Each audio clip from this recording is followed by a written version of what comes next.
like I should feel like I should feel like I should feel like I should go. Go. Feel like I should go. Feel like I should feel like I should feel like I should feel like I should go.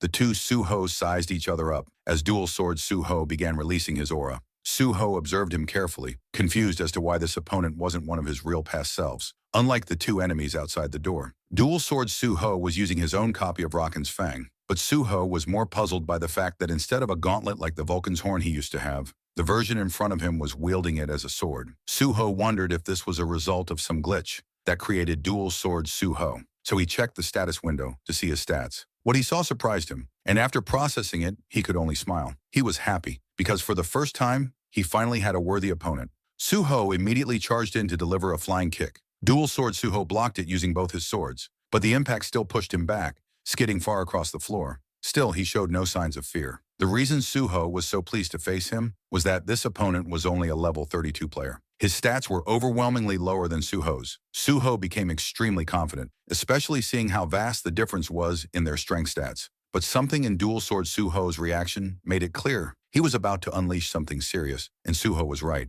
Dual sword Suho used the reinforcement technique to boost both his attack and defense. Then using Wind of the Grassland, he increased his movement and attack speed. Finally, he activated Giant's Armor for an even greater defense boost. Suho was stunned.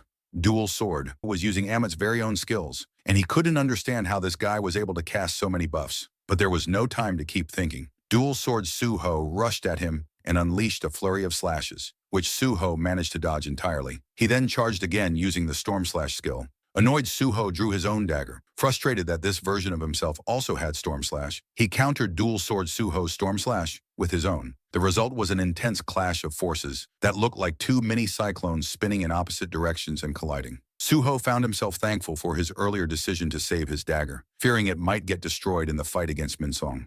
Then Suho's eyes widened as a slash grazed his cheek, and suddenly a memory flashed in his mind. He was defeating Brokey in a duel easily with Raken's Fang and Storm Slash. But Suho knew that wasn't how the real fight against Brokey went. As the duel continued and more blades struck him, like one grazing his right forearm, he kept receiving new memories he never experienced. This time, it was Miho running while carrying Suho on her back. Suho realized that every time dual sword Suho injured him, a mental attack accompanied the physical one. So Suho backed away from their exchange of slashes to rest briefly, still glaring at him with deadly eyes. Dual sword Suho suddenly said the word, "Arise." A shadow soldier was summoned, and its movement speed rivaled that of original Suho. It also had wings and a tail that resembled an ant. But in a close-up shot, where both Suhos were clashing blades, we see that the summoned shadow was not Baru, but a new character we hadn't met yet. And this fight was far from easy for Suho. The system confirmed that this summoned shadow was named Ki, and that it held the rank of knight. But because Suho was so distracted by Ki, he didn't notice dual sword Suho leaping high into the air above him. Dual sword Suho then landed a downward slash right into Suho's midriff. Now Suho was having trouble dealing with both Ki and dual sword Suho at the same time. What baffled him even more was how a level 32 dual sword Suho could summon a shadow soldier from nothing. But as their battle wore on and the clashes continued, Suho gradually started to understand what was happening. The memories flowing into his mind were not his. They were the memories of this other Suho, one who came from a different world. In that world, there was another Baru, a literal baby ant-looking shadow soldier. Gray, Essel, and Amit also existed there. Although Gray and Essel appeared more youthful, that other version of Suho was happily spending time with his friends, smoothly solving their problems. Suho came to realize that the system gives trials suited to their individual situations, and those trials exist to make them stronger. He wasn't sure if a glitch brought dual sword Suho to him, but he still chose to fight until the end. Even after Ki's strike knocked away his dagger, Ki then prepared a powerful piercing attack and charged at Suho with a sharpened fist. Suho tried to stop it with his right hand, and it pierced straight through. The pain made him question why the system always gave him trials that were so difficult to handle. Why did he always have to push himself beyond his limits? Not once had he ever received an easy trial he could simply overcome, especially now, after dying hundreds of times inside this dungeon. Then we see dual sword Suho now flanking him from behind, ready to strike with Raken's Fang and Vulcan's Horn. But before he could land the hit, Ki suddenly froze. Something strange was happening to his shadow body. Just as dual sword Suho's attack landed, Suho blocked it using a brand new shadow gauntlet, which he had just created by absorbing Ki's shadow using the transformation skill. Suho now had a fierce and intimidating look on his face, and now Dual Sword Suho was the one looking shocked and nervous. Suho said he had finally learned something from all the death and despair he had experienced. Sitting down wouldn't make things any better. Then he punched Dual Sword Suho hard using his new shadow gauntlet. The impact was so strong that both of Dual Sword Suho's swords shook violently from blocking it. Suho followed up with more punches, pummeling Dual Sword Suho. He now understood that this wasn't about the system having bugs. It was about his own misunderstanding of how to use the system from the very beginning. Dual Sword Suho switched his grip, flipping both swords for backhand attacks. Suho read his movements well and dodged by flipping into a handstand. The impact of the missed strike still cracked the floor. Then we see something new. The shadow from Suho's gauntlet moved from his fist down to his left leg, transforming into a shadow greave. Since Dual Sword Suho's swords were still stuck in the floor, he couldn't dodge quickly enough as Suho prepared a powerful downward handstand kick. Dual Sword Suho managed to focus just in time and block the kick, but the impact sent him flying backward, and since he had to use both swords to block, he couldn't prepare for Suho's next move. Suho immediately rushed in and landed a devastating left straight punch directly into Dual Sword Suho's stomach. The force of the hit shattered a huge portion of the wall behind him as his body slammed through it. Suho let out a loud shout, clenching his fist, fueled by the thrill of their battle. He declared that the system wasn't the one raising him. He was the one controlling and using the system. From this moment on, Suho wouldn't just follow the path the system laid out for him. He would choose his own future and make it happen. To seal his victory, Suho landed a final finishing punch. Once the dust from the rubble cleared, we saw Dual Sword Suho lying unconscious on the ground, and standing over him, panting and exhausted, was Suho, victorious at last. A system notification confirmed it. Suho had defeated the being inside the gate, the final boss. At long last, he had cleared the advancement quest. He was then awarded a new title, the One Who Overcame Adversity. This title gave him a unique buff, a 1% increase in all stats for every 1% of HP he lost. Suho walked over to his fallen opponent and noticed the body glitching out. He wondered aloud if this really meant the quest was over. Then the final results of his advancement quest appeared, and the system began to analyze his performance. He had managed to defeat an opponent with vastly superior abilities. He also maintained his mental strength despite dying hundreds of times. His mental growth had surpassed physical limitations. The system acknowledged his creativity and unyielding spirit. As a result, Suho was presented with 3 class options to choose from. He could only pick one, and he wasn't pleased at all. Before he could complain, he checked what the 3 classes were. First, Heir of the Shadows, his current power as the descendant of the Shadow Monarch. Second, Soul Striker. Choosing this would erase his shadow skills and replace them with Soul Striker abilities, though it wouldn't include Tutorial Suho's high stats. And the third was a mystery. The system concealed its name behind 4 question marks, but it was labeled as a recommended class based on his traits. If selected, it would become a hidden class, and his shadow skills would also vanish. Suho understood the options. The first would leave him as he was, the second would take him back to the past, and the third would send him down an unknown path of adventure. But understanding that only made him more frustrated. He couldn't believe that after everything he'd been through, all the deadly challenges and suffering, the system would only give him a single reward to pick. Grumbling to himself, he grabbed the 3 glowing orbs. He tried to manipulate them and said he wanted them all. The orbs began to glitch and merge together as Suho forced the result he wanted. Eventually, he succeeded in absorbing all 3 simultaneously. His entire body was engulfed in light. The job class transformation had begun, and once it was completed, he received a brand new job title. But before we find out what that title is, we return to the Shadow Dungeon. Here we see Baru completely sprawled out on the ground, sobbing and drained, having cried himself to the point of exhaustion. His lord Suho was the only one in his mind. Essel picked Baru up from the ground and told Amit that it had already been 3 weeks since Suho entered the advancement quest gate, and they still had no news about him until now. Baru called Amit a gator and desperately begged for confirmation if he thought Suho was okay. Gray also ended up crying at Amit's reply because he admitted he hadn't expected that they'd go this long without any word. Amit thought something might have happened to their young lord. Baru screamed in panic at what Amit said. Suddenly, Gray was startled and turned toward a specific direction, as if he sensed something. What he sensed was Suho's arrival, emerging from a gate that appeared. Suho even commented that it seemed like everyone was doing okay after all. Suho's comrades couldn't even react. Yet as they watched his arrival, Suho told them, "Long time no see."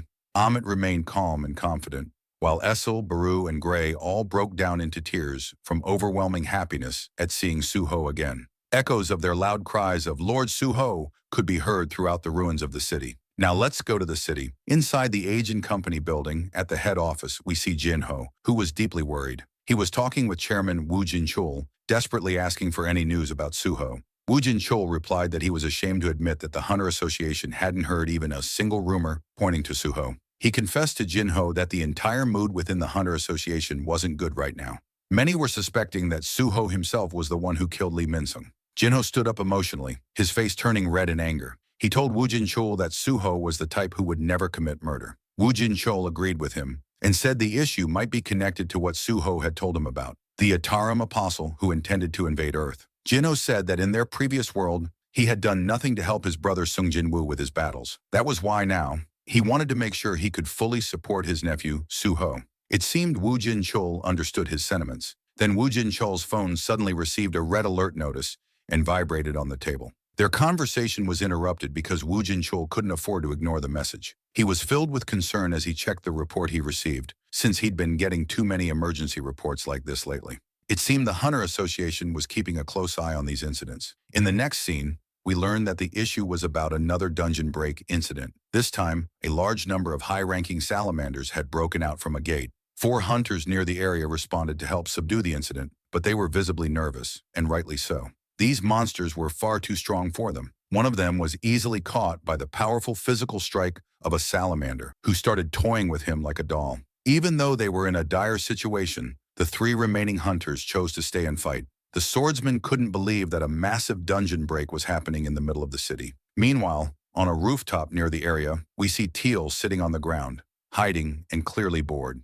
He was disappointed with the current team of hunters assigned there, calling them lame in combat. According to Teal, he had already learned in the past that to enter the core of the Hunter Association, you needed achievements. And the greater the damage caused by a disaster, the more attention it received. And more attention meant better results. For Teal, humans were strange because they only remembered the names that made headlines, instead of recognizing the truly heroic hunters who risked their lives headfirst and died in battle to save others. Now a few reinforcements had arrived to help in the fight, and the salamander that was holding the hunter earlier threw him toward a building. Then, suddenly, a night hunter appeared out of nowhere and slashed the salamander hard with a side attack. The salamander was hurt, especially since the knight cut through the flesh in the center of its mouth. After landing safely, the knight immediately told the other hunters to take position behind him. The hunters were overjoyed and gained confidence in their safety, now that B-rank hunter Hong Jong had arrived. Teal, on the other hand, was annoyed because he didn't want a B-rank hunter helping the others. So he made his move and began using his possession ability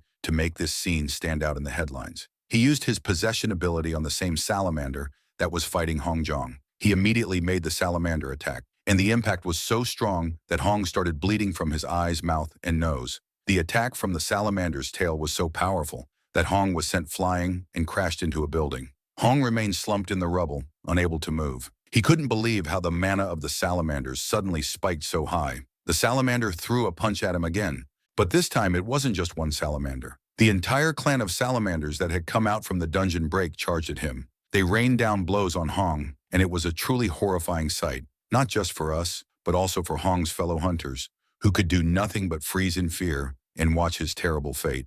Afterward, only Hong's spilled blood remained on the ground. He suffered total obliteration, literally at the hands of the salamanders, and the one responsible was the salamander possessed by Teal. The swordsman hunter cursed in his thoughts, trembling in fear over what he had just witnessed. He thought to himself that he had just been lucky. He got free money and used it for leg treatment. He even bought a new sword. He thought he could return to being a hunter. And as the 3 salamanders rushed at him, he accepted his fate and just stood there, thinking how reckless he had been for a D-rank hunter who tried to be a hero and save lives. Then out of nowhere, a man dashed at high speed past his right side from behind. It was none other than Suho, who had quickly arrived to help the hunters. The salamander's teeth were shattered by the flying kick Suho delivered, and the force of the impact was so great that the hunters felt the rush of air that came from it.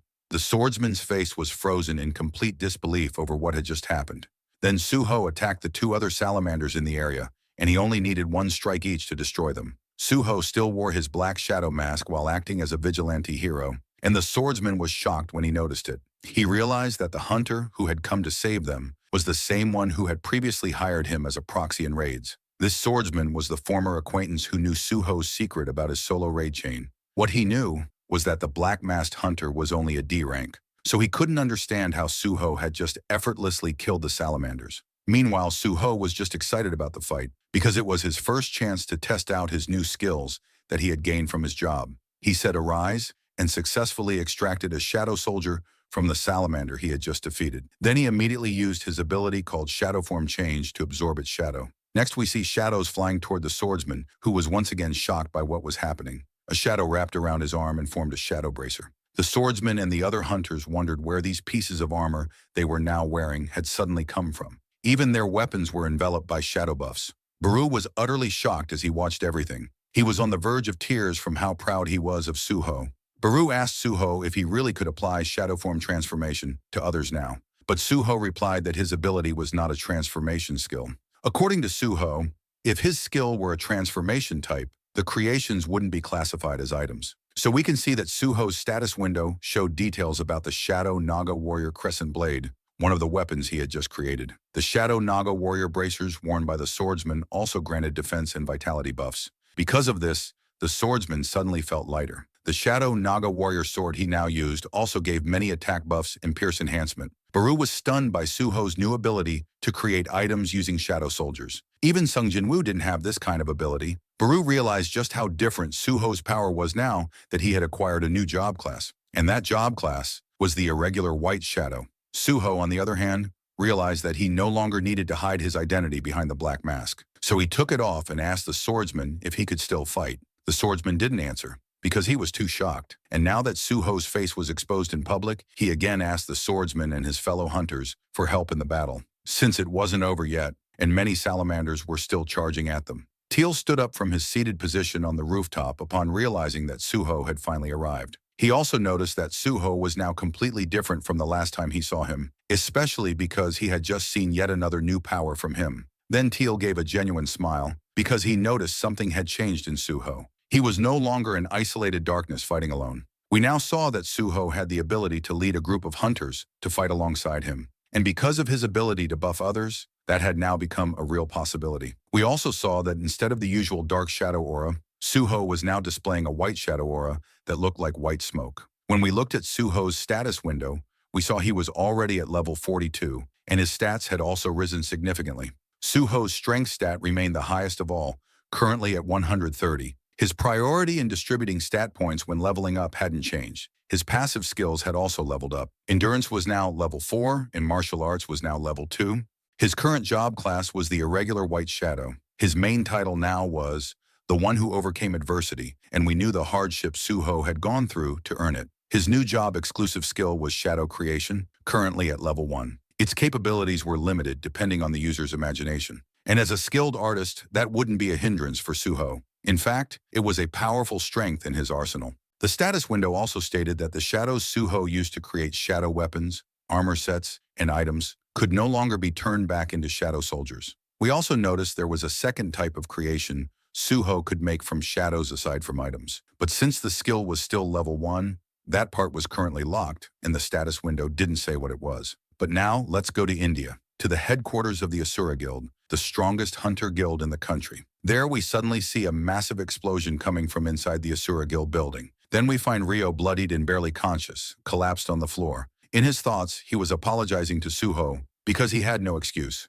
We also saw that aside from him, 3 other hunters were lying beaten and unconscious beside him. Rio was furious at himself because even after Suho had once saved him, he couldn't repay the favor. Then we saw a muscular, giant-like man walking out from the scene. He was the one responsible for beating the Asura Guild's hunters and had apparently succeeded in extracting the information he needed. This man was Thomas Andre, and he was now heading to Korea after learning from the Asura Guild's hunters that the person he was looking for, who might have killed members of his scavenger guild, was a Korean. According to him, he would never forgive anyone who touched something that belonged to him. In the next scene, we see a view of the morning blue sky. Suddenly, sparks appear in the sky as a dark gate opens at the highest part of the atmosphere. As we enter, we see a blonde woman facing away from us. The area was covered in snow, but based on her hair color, age, and posture, it was clear this woman was none other than Cha Hyein, Suho's mother. Here we see that she was facing the shadow figure of a dragon. Based on the shape of the dragon, it seemed to be Kamish, the shadow dragon of Jin-Woo. Feel like I should, feel like I should, feel like I should, feel like I should go. go. Feel like I should go. Feel like I should, feel like I should, feel like I should, feel like I should go.